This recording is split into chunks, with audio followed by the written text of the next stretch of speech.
Hey, Saggy, this is your 5-minute forecast for 2023. I hope you're looking forward to it because there's a lot to fit in, I have to say. Now, the first thing that I am quite excited about for you and me, because I'm a Sag, is that Jupiter is in the sign of Aries now and will be until the 16th of May when it goes into the sign of Taurus.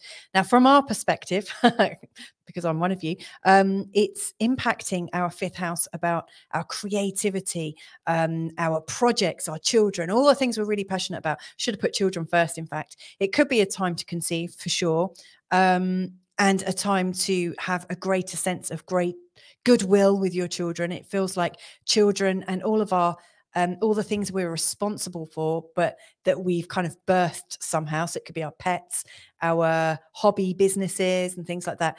They're all coming to the fore. There's so much more energy for them right now.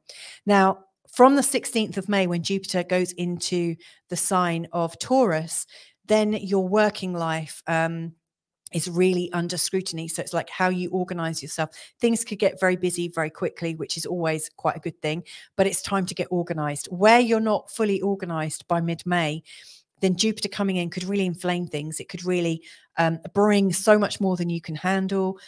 Or you may find that it's just like too much for you. And it's like, okay, I've got to take a step back. You know, I've gone too far. I've created a bit of a mess. So it's important to, you know, as you're planning things in the first part of the year, that as you're moving into May, you've got it all under control and well practiced, well rehearsed, and that you're very excited about it. Something else that's changing is Saturn's going into the 4th house, which isn't probably something you're looking forward to be fair. It brings a slightly more regular and itemized way of looking at your home, your house, your family. But hey, you could actually make a commitment in this area. For instance, you might find a place that you commit to. You might buy a house. You might sign contracts about things. But it does make it almost like a going concern. My advice here, because this is going to be lasting for the next 2.5 years, this influence, is to just be really regular and vigilant with the way you manage your home and your energies at home. So make sure things are super organized and that they're not going to suddenly get like you're not going to get a massive bill out of the blue. It's a time when you have to be hyper vigilant. Now, other things that are changing and emerging, we've got Pluto going into the sign of Aquarius, which is all about your communication and your community. Things are going to get more interesting, more in depth, possibly more power related in terms of your community and your reach. And there's transformation coming from it. You'll learn so much from the responsibility that you have to the community that you serve or sit within. So that's also something that's really important.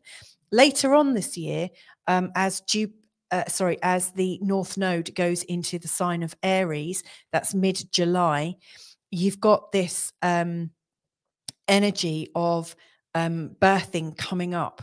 Now, is it that you are wanting to have children? Is it that you're wanting to birth? Is it that you're trying to start things and they're just not happening? Whatever's going on here, if it's like a karmic, cosmic hang up, this is likely to come up from mid-July for the next 18 months. That's not to say you can't be successful. What it is that there's something in the way that you're being in terms of your energetics that is almost shooting yourself in the foot. It's time to really think about the beliefs that you have about yourself in terms of your capability to birth ideas, to bring stuff out of you and into the world. Is it a confidence issue? I don't know, but it's something worth looking at. The final thing I'd really mention that will most likely be kind of interesting to you is the 23rd of July. So July seems quite an important month, actually. 23rd of July, Venus goes retrograde in the sign of Leo, which is in your 9th house of expansion, expanding ideas. Now, Venus retrograde can bring up confidence issues. Now, in particular, this time it's in Leo. The last time she was retrograde in Leo was in 2015, the summer of 2015, I think July to September. What I would advise in preparation for this is to work out what was going on in your life back then. How did you handle it? What, in terms of your confidence, I've got a fly in here. It's fly season still in Portugal. Who knew? Look at how you valued yourself and your self-confidence, and how you got yourself back to your confidence.